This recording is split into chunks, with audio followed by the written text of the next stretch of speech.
নমস্কার বন্ধুরা, নন্দিনী সিম্পল কুকের আরও একটি পর্বে আপনাদের সবাইকে জানাচ্ছি স্বাগত। আমরা তো সব সময় চায়ের সাথে বিস্কিট বা মুড়ি যে কোনো কিছুই খেতে ভীষণ পছন্দ করি। তবে আমি বলবো চায়ের সাথে এই রেসিপিটি একবার ট্রাই করে দেখতে পারেন। ভীষণ টেস্টি একটি রেসিপি, বাচ্চা থেকে বড় সবারই ভীষণ পছন্দ হবে। বাড়িতে থাকা কয়েকটা জিনিস দিয়েই ঝটপট করে তৈরি হয়ে যাবে। তাহলে আর দেরি না করে চলুন দেখে নিই। আজকের এই রেসিপিটি তৈরি করার জন্য প্রথমে আমি এদিকে নিয়ে নিয়েছি ব্রেড। এখানে আমি 5 পিস ব্রেড নিয়েছি। এই ব্রেডগুলোকে চারিধার একটু যে শক্ত অংশটা থাকে সেটা কেটে নেব। এখানে আমি ব্রাউন ব্রেড ব্যবহার করেছি। আপনাদের কাছে যেটা থাকবে সেটাই নিয়ে নেবেন। খুব বেশি কাটার প্রয়োজন নেই, শুধুমাত্র যে শক্ত অংশটা থাকে সেটাই একটু কেটে নিতে হবে। সমস্ত ব্রেডগুলোকে আমি কেটে নিয়েছি। এবারে এদিকে একটা বাটিতে নিয়ে নিচ্ছি। এবারে এই ব্রেডে দিয়ে দিচ্ছি 1 কাপ পরিমাণ গরম দুধ। তবে এখানে কিন্তু পুরোপুরি গরম দুধটাই নিতে হবে, যাতে ব্রেডগুলো একদমই মিশে সফট হয়ে যায়। তো দেখুন, খুব ভালোভাবে কিন্তু একটা চামচের সাহায্যে ব্রেডগুলোকে মিশিয়ে নিতে হবে। খুব ভালো করে ব্রেডগুলোকে আমি মিশিয়ে নিলাম। এবারে ঢাকা দিয়ে রেখে দিচ্ছি কিছুক্ষণের জন্য, যাতে আরও ভালো করে সফট হয়ে যায়। এবারে এদিকে অন্য একটা পাত্রে নিয়ে নিচ্ছি সুজি। এখানে আমি 4 কাপ মেপেই সমস্ত জিনিসগুলো নিচ্ছি। আপনারা আপনাদের প্রয়োজন মতো বাড়ি কমিয়ে নিতে পারেন। এবারে দিয়ে দিচ্ছি হাফ কাপ পরিমাণ ময়দা। ময়দার পরিবর্তে আটাও ব্যবহার করা যাবে। দিয়ে দিচ্ছি হাফ কাপের থেকেও কম চিনি। চিনিটা আপনারা আপনাদের প্রয়োজন মতো বাড়িয়ে কমিয়ে নিতে পারেন। এবার এখানে দিয়ে দিচ্ছি 1 চুটকি পরিমাণ লবণ।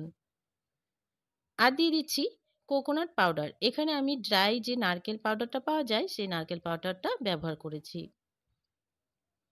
এবারে এখানে দিয়ে দিচ্ছি হাফ চামচ পরিমাণ বেকিং সোডা। দিয়ে দিচ্ছি 2 চামচ পরিমাণ ঘি। এবারে এই সমস্ত কিছুকে একটু হাতের সাহায্যে মেখে নিতে হবে। খুব ভালো করে প্রথমে একটু মিশিয়ে নিতে হবে ঘি দিয়ে এই সমস্ত কিছুকে। এখানে কিন্তু ঘি ব্যবহার করবেন, তেল না। খুব ভালো করে এবারে সমস্ত কিছুকে একটু মিশিয়ে নিচ্ছি। এই রেসিপিটি একবার হলেও এভাবে বানিয়ে খেয়ে দেখুন। চা কেন, এমনিও কিন্তু এই রেসিপিটি খেতে ভীষণ ভালো লাগে। শুধুই দেখবেন বাচ্চারা খেয়ে নিচ্ছে। এবারে এখানে দিয়ে দিচ্ছি আমি যে ব্রেডটা ভিজিয়ে রেখেছিলাম সেই ব্রেডটা।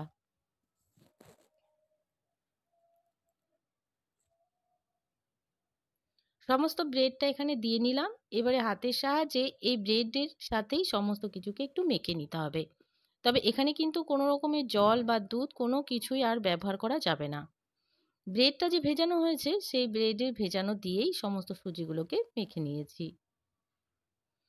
এবারে ঢাকা দিয়ে রেখে দেব প্রায় 10 মিনিট মতো। তাহলে কিন্তু দেখবেন ভীষণই হার্ড হয়ে যাচ্ছে আর একদমই কিছুর প্রয়োজন হবে না। পুরোপুরি আমি 10 মিনিট পরে আবারও ফিরে আসছি। তো বন্ধুরা, পুরোপুরি 10 মিনিট পর ফিরে এলাম। এবারে ঢাকাটা সরিয়ে দেখে নিচ্ছি। তো দেখুন, আমি যে ডোটা মেখে রেখেছিলাম সুজিগুলো ফুলে গেছে আর ডোটা কিন্তু অনেকটাই হার্ড হয়ে গেছে।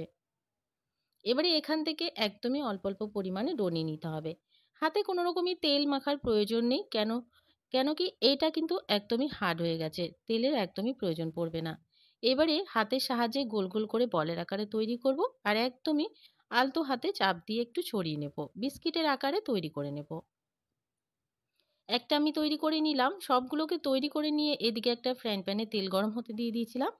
এবারে এই তেলে এক এক করে সবগুলোকে ছেড়ে দেব আর একদমই গ্যাসের ফ্লেমটাকে লোতে রেখে সবগুলোকে ভেজে নেব। দেখবেন এগুলো যখনই ভাজা হয়ে যাবে সবগুলোই কিন্তু ফুলতে শুরু করবে।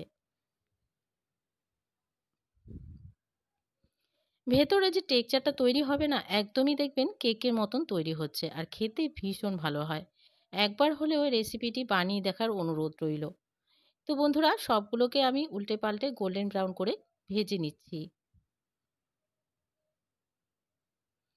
তো বন্ধুরা, এগুলো কিন্তু খুব ভালো করে ভেজে নিলাম। দেখুন কতটা ফুলেছে, দেখে আপনারা বুঝতেই পারছেন। এগুলোকে নামিয়ে নেব। বাকি আরও যেগুলো আছে ঠিক এইভাবে করে বানিয়ে নেব। কতটা ফুলেছে দেখে আপনারা বুঝতে পারছেন। সবগুলো রেসিপি তৈরি করে নেওয়া হয়ে গেছে। নামিয়ে আমি সার্ভ করে দিলাম। ঠান্ডা হলে তারপর সার্ভ করবেন। খেতে কিন্তু ভীষণ ভালো হয়। একবার হলেও যদি এই রেসিপিটি বানিয়ে দেখেন কমেন্টস বক্সে জানাতে কিন্তু ভুলবেন না বন্ধুরা। আজকের রেসিপিটি ভালো লাগলে একটা লাইক করার অনুরোধ রইল। অনেক, অনেক শেয়ার করে দেওয়ার অনুরোধ রইল। নতুন বন্ধু আমার চ্যানেলে নতুন এসে থাকলে চ্যানেলটিকে সাবস্ক্রাইব করে পাশে থাকা বেল আইকনটাকে প্রেস করে অল বাটনে ক্লিক করতে ভুলবেন না। আজকের রেসিপিটি এখানে শেষ করছি। দেখা হচ্ছে পরবর্তী রেসিপিতে। ততক্ষণ পর্যন্ত সবাই ভালো থাকবেন, সুস্থ থাকবেন। আজকের মতন তাহলে আসি বন্ধুরা। ভেতরের যে টেক্সচারটা হয়েছে কতটা সুন্দর কেকের মতো তৈরি হয়েছে দেখে আপনারা বুঝতেই পারছেন।